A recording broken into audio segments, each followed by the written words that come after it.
The Skn Music Festival opens tonight, 23rd June 2022, after a 2-year suspension due to the COVID-19 pandemic, with an exciting lineup of local and regional artists in what has become the traditional soca night lineup. Bunji Garlin and Faye-Ann Leons, New Vibes, Destra, Grandmasters, Nadia Baston, Small X Band, Lyrical, Ruckus H.E., Voice and Musica will entertain local and international fans and visitors to St. Kitts and Nevis. Speaking at the Music Festival press conference on Thursday, 23rd June, all performers promised exceptional high-energy entertainment. Music Festival tonight, it's going to be sweet because it's sugar band, it's going to be high energy. You know! From my side, it's amazing to be back out with those guys and to play one like unit that we've been playing like for a number of years. So it's really a good feeling.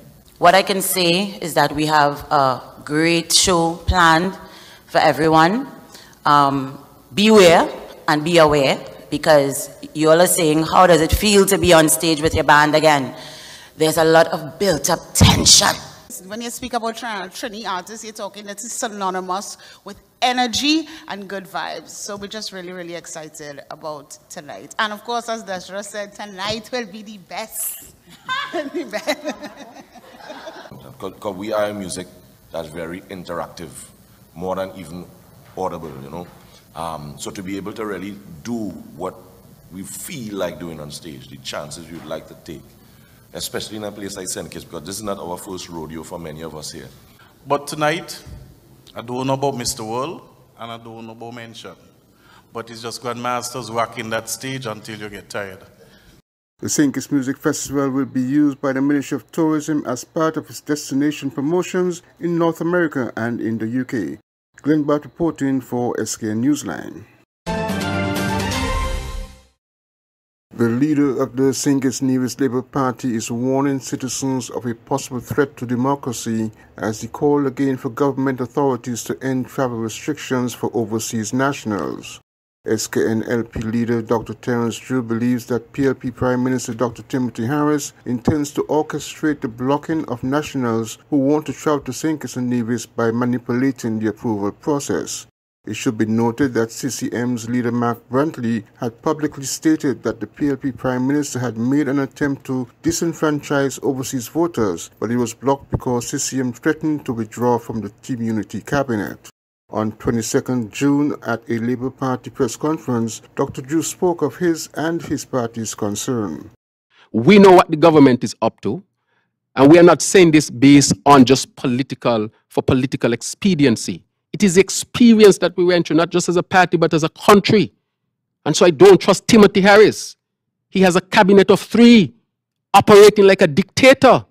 People in other countries are asking, what is it wrong with people in St. Kitts that a man can act like a dictator in a democracy and the people are not rising up?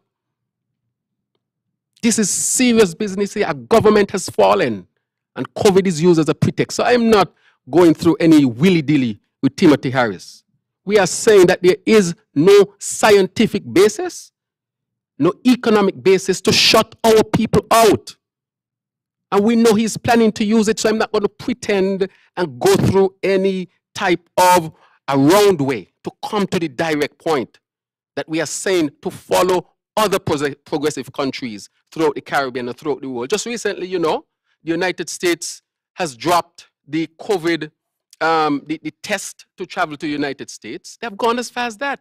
But in St. Kitts, a national who wants to come home still have to go take a test, whether they're vaccinated or not, send it to St. Kitts for them to give approval. United States had moved on from that. I'm using the United States because sometimes it's used at the standard that our region might look at. While other Caribbean and international countries have removed travel restrictions into their countries, St. Kitts and Nevis, with a high vaccination level, is holding on to the policy. According to Dr. Drew, there is no scientific reason to do so. Glenn Bart reporting for Skn Newsline. When visiting St. Martin, you want clean, affordable accommodations. You need Midtown Motel in the heart of Phillipsburg, a place where you can relax, take a stroll on Great Bay Beach, and that provides you easy access to great shopping. Midtown Motel, located on Front Street, Phillipsburg, St. Martin. Call Midtown Motel at 721-542-0614 and book your stay today.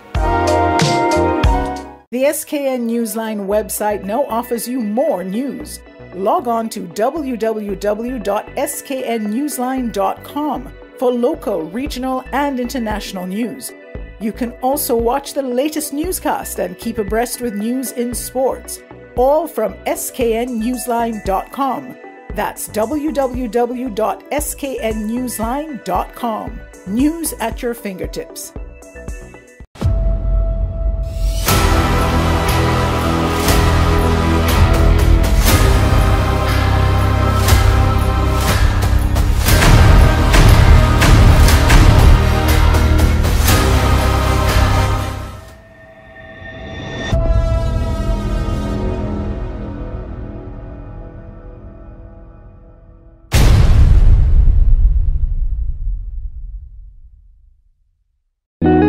Nestled between evergreen mountains and the Caribbean Sea on the island of St. Kitts is the Millhouse Guest House and Convention Center. With breathtaking views, a rugged, beautiful shoreline, and immaculate manicured gardens make this the perfect location for your holiday, event, or wedding. With a large convention center, apartments with balconies providing stunning views, and a secluded cottage for larger family groups or honeymooning couples looking for some privacy. We have something for everyone. Book your stay at www.millhouseskn.com or visit our Facebook page, the Millhouse Guest House and Convention Center, an oasis of tranquility. The project to build a new correctional facility in Estridge through funds raised from the Citizenship by Investment program was approved by the government of St. Kitts and Nevis without any dissent from a single cabinet member. So disclosed the St. Kitts and Nevis Citizenship by Investment Unit, CIU, in response to concerns raised about the project. The construction of the new correctional facility became the subject of discussion this week after leader of the People's Action Movement, Sean Richards, visited the site where the facility will be built and filmed a video raising questions about the project.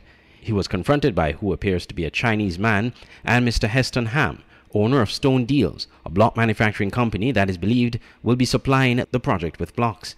In a release from the CIU, it said the correctional facility was part of two projects under the Alternative Investment Option AIO that were submitted to Cabinet for approval.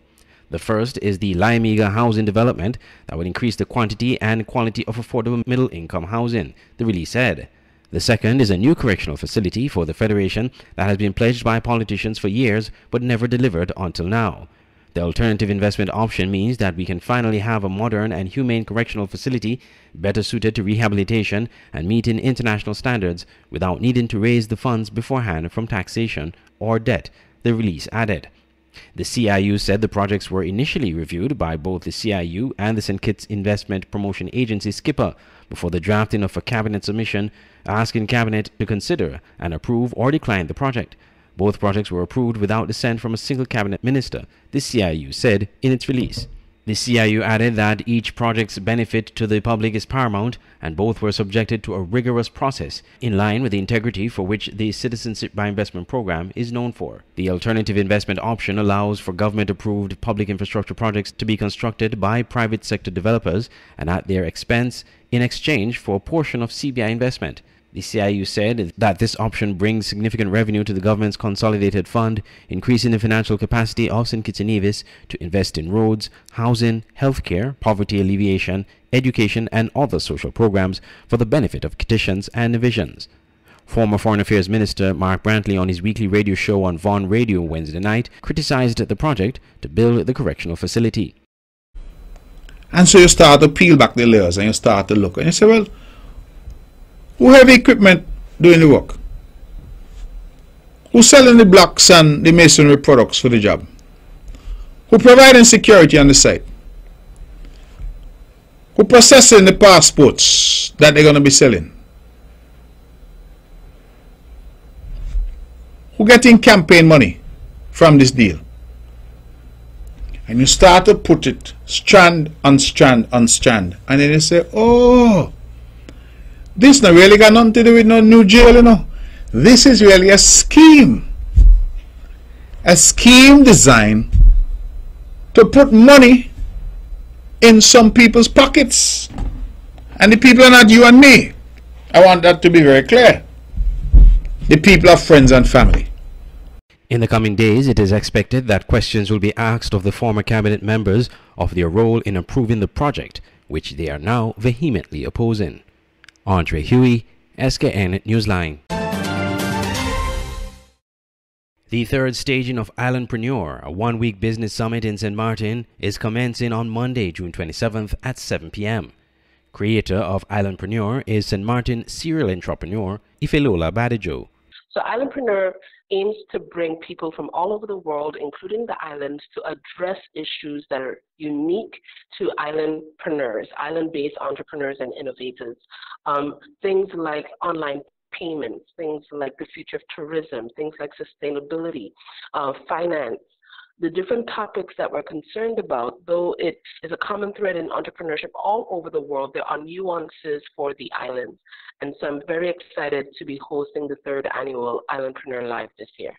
She explained what persons can expect at this year's Islandpreneur. We have 3 days of in-person masterclasses with the Port of St. Martin. Hatleaf Falobi, who is a global PR expert who's flying in from the UK, and specialists from the Central Bank of Curaçao and St. Martin will be here as well to touch on topics such as how to adopt and thrive, how to build your global PR strategy, and how to be resilient, and the role of innovation for being resilient. Then we have the Islandpreneur Awards. This year it would be our 2nd annual Islandpreneur Awards, where we'll be acknowledging people all over the world and on the island and in the region, of course, for the extraordinary work that they've been doing, because we believe that you cannot aspire to something you do not see. And so we want to put a spotlight on those that are doing really well. Meanwhile, Ms. Badijo explained that when Islandpreneur ends next week, she expects island-based entrepreneurs will come up with solutions. We're focused on building a community of experts, islandpreneurs, innovators, investors that are focused on the challenges and overcoming the challenges and coming up with cool solutions for island-based entrepreneurs in the region and around the world. We're looking to build that because as an entrepreneur, everything is based on relationship. And so oftentimes you don't have access to resources and to people because there's no relationship there. So our first main goal is to build the community. Our second goal is, of course, and for those that want to attend, not only will they have the opportunity to expand their network, but they'll be able to learn directly from experts the practical, implementable, actionable insights, not theoretic, real things that you can implement into your business immediately or take your ideas to the next level immediately. Islandpreneur will comprise in-person masterclasses on St. Martin from Monday, June 27th to June 30th, followed by a virtual summit on Friday, July 1st. To learn more about Islandpreneur or to register, visit www.islandpreneur.com. Andre Huey, Skn Newsline. Online radio has never been this great. It's Voice of the Caribbean Radio at voiceofthecaribbean.net. Tune into Voice of the Caribbean Radio for great Caribbean programs, news, entertainment, sports, and current affairs. Wake up each morning and be inspired with One Day at a Time with Kim Huey. Stay abreast with news across the Caribbean and internationally with the Caribbean News Hour, and be entertained with shows like Reggaeville, Caribbean Classics, and Jive Music Show. Visit our website, download our Android mobile app, or listen us on TuneIn Radio. There is so much more on Voice of the Caribbean Radio, reaching the Caribbean and beyond. Check website or app for program schedule. Are you ready to create high-performing TV commercials? Ready. Ready. Ready. Create and tell compelling stories. Reach your target audience. And build brand awareness. Our strategies and execution will provide for your desired outcome and clearly represent your brand. Visit us at www.madebyopen.com and get started on your creative video commercial today. Lights, camera, open, interactive.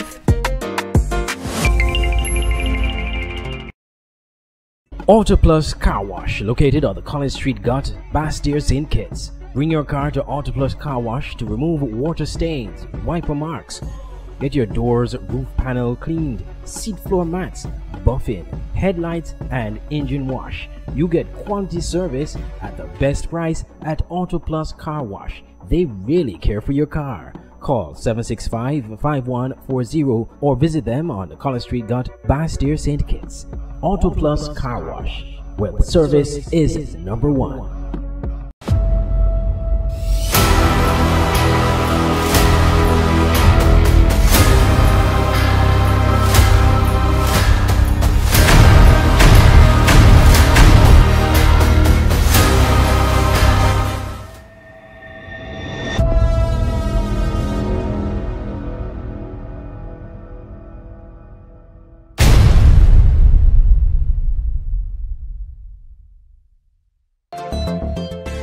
Can you believe all the ings we can fit under one roof?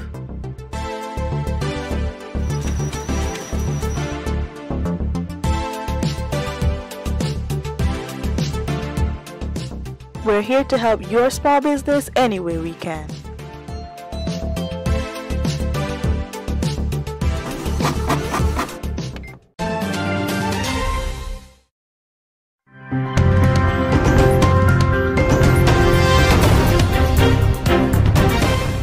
And we now go back to our lead story where the financial position of the Commonwealth Secretariat is again in the spotlight. This amid reports of a developing row between the Secretary General and the board. Janella Precious is in Kigali, Rwanda, and now joins us live. Janella.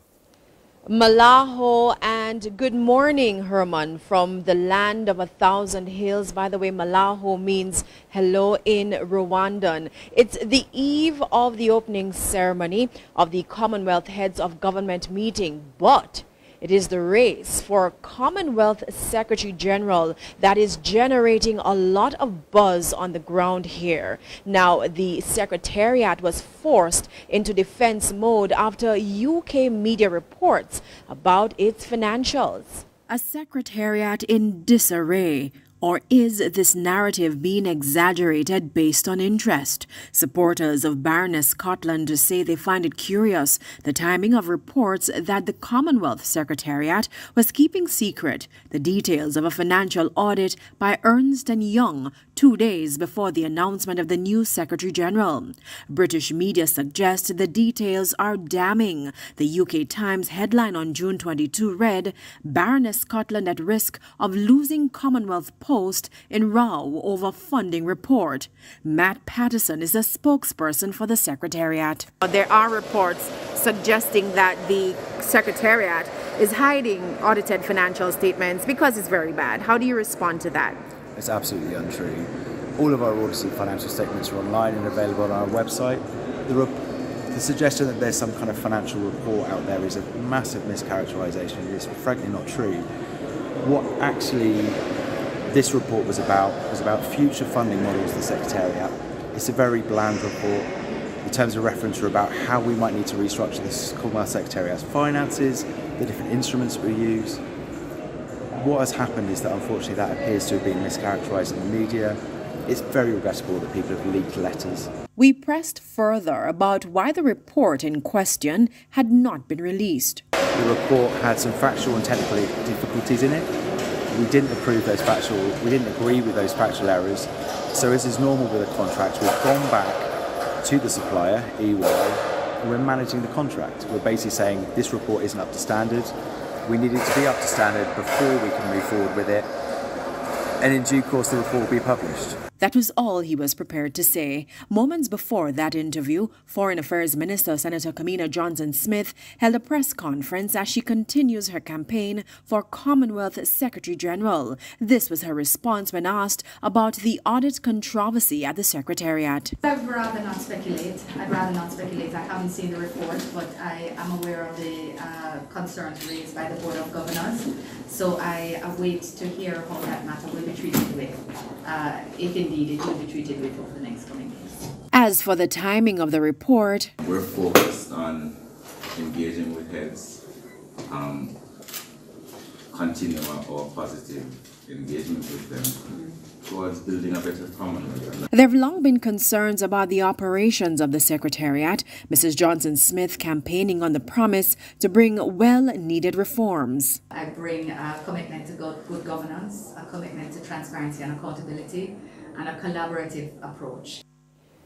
So, Herman, we continue our attempts to get an interview with the Baroness. In fact, her reps reminded me today of her very busy schedule. Of note, just like Senator Johnson-Smith, the Baroness is actually from the Caribbean. She was born in Dominica. Her father is actually Antiguan. However, she was raised in the United Kingdom.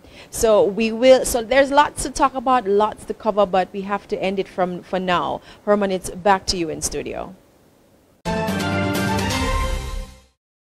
As the election campaigning reached fever pitch, the local digital space has been inundated with a number of videos, memes, and other forms of expression. While some may be harmless, others can be very distasteful. While praying on the New National Party's platform on Tuesday, local pastor Casimir Thomas says he has witnessed a worrying spirit of rebellion in Grenada. He cautioned citizens from disrespecting one another in this time. You know, over the past few weeks and maybe days gone, we noticed that there is a spirit of rebellion against authority in our nation.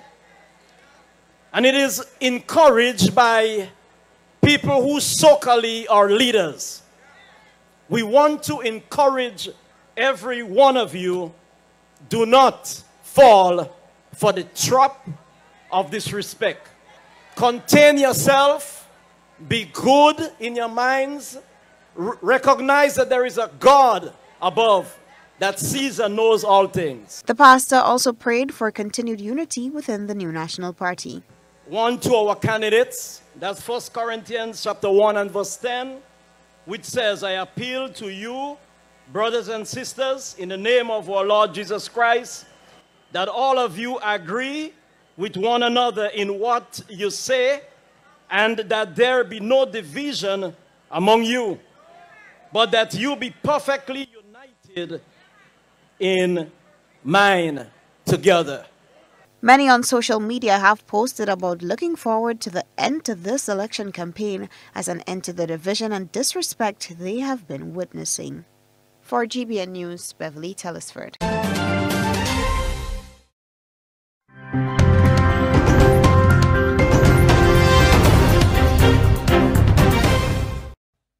Najib Mikati is back as Lebanon's prime minister. He received the most support from members of parliament on Thursday after last month's legislative elections. The billionaire businessman took power less than a year ago, but little has changed since. Then, like now, Mikati promised to stop the years-long economic and financial collapse. We must cooperate to save our country and our people from the crisis in which they are suffering. We must put our differences aside, and we no longer have the luxury of time and drowning in conditions and demands. The task now is to form a government in Lebanon that usually takes time, as political players compete for their share of executive authority. At a time, the country needs an economic recovery plan that involves fighting corruption in state institutions. A government that has to implement all kinds of changes, reforms, decrees that will be painful, that will affect the interests of powerful players. So they all want to be sure that they can put a foot in the door or a stick in the wheel when their interests are touched or not respected. There's another factor raising the stakes. In October, Parliament must elect a new president. And if no individual gets the support of at least 2/3 of MPs, the incoming government will have to assume executive power by proxy. Parliament is polarized, fragmented. If there is no international consensus, if there is no modus vivendi between the regional powers, it will prove extremely difficult to find a president to succeed Michel Aoun. In that case, the government will become de facto in charge of leading the country with exceptional prerogatives. 2 of the last 4 years were spent under a caretaker administration with limited powers as people faced multiple crises. But even when there was a government in office, politicians failed to address the economy's freefall. The state has all but collapsed. It's struggling to provide services, and the public sector was barely functioning even before an open-ended strike was declared 2 weeks ago. Employees are demanding better pay because their salaries have lost value. All the while, the political establishment seems to be focused on sustaining power. Meati's return is not a new era in Lebanese politics, but the nation could be facing an even bigger challenge ahead. Zena Khudr, Al Jazeera, Beirut.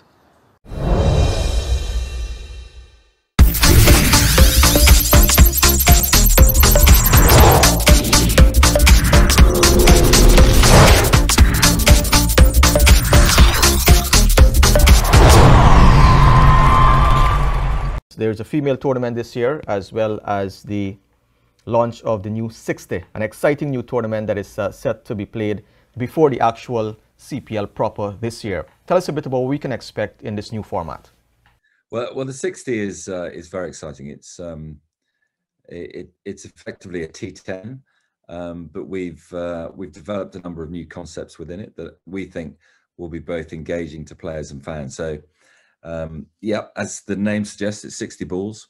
So the key innovations for us is there's a power play option. So if the team batting hits 2 sixes in the first 2 overs, they get to unlock a third power play, much in the same way that kids unlock different levels of video games. So we're very much trying to target that younger audience.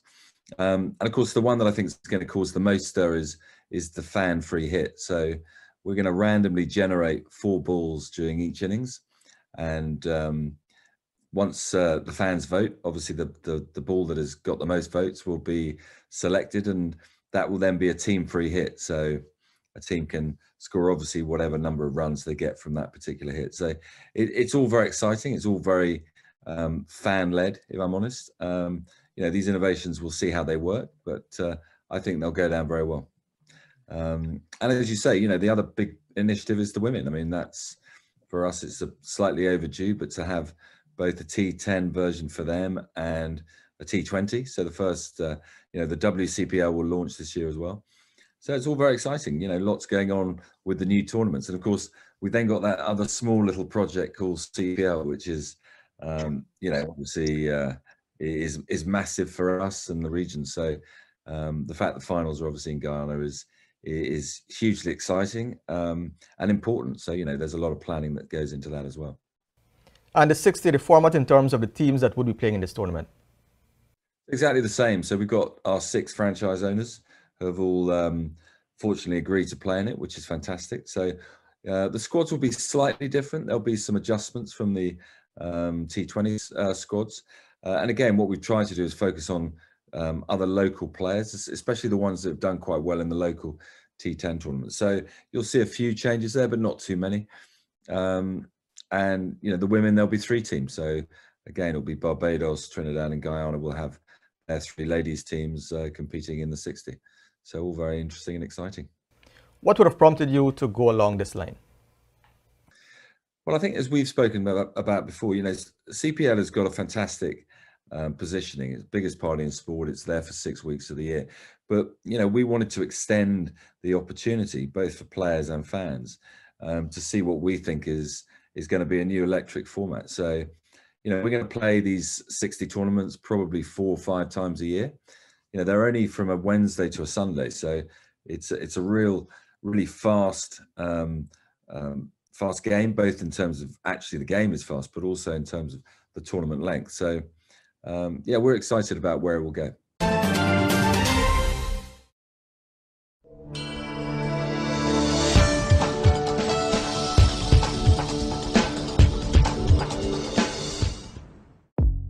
Welcome to the Skn Newsline Weather Report. I am Janil Boole. Here is a look at the forecast for St. Kitts and Nevis.